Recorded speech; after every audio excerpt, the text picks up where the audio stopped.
Satu dari dua pelaku pencurian kotak amal masjid yang terjadi di Masjid Al-Hanayu Jalan Abdul Rozak Lorong Ramayana, Kecamatan Kalidoni, Palembang, ditangkap polisi.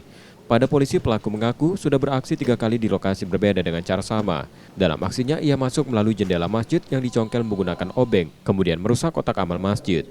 Polisi mengatakan kedua pelaku merupakan ayah dan anak.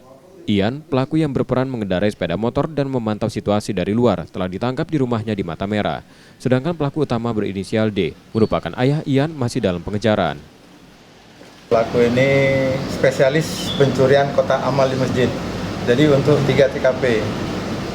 Dari laporan belum 24 jam telah berhasil kami ungkap berdasarkan kendaraan yang digunakan dengan helm yang digunakan.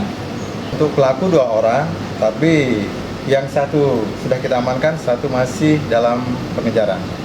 Yang tersangka ini ditangkap di rumahnya atau di mana? Di rumahnya. Di rumahnya, kawasan Mata Merah. Kawasan Mata Merah. Pelaku kini ditahan di Polsek Kalidoni dan terancam hukuman maksimal 7 tahun penjara. Muklas Diferensial, Kompas TV, Palembang, Sumatera Selatan.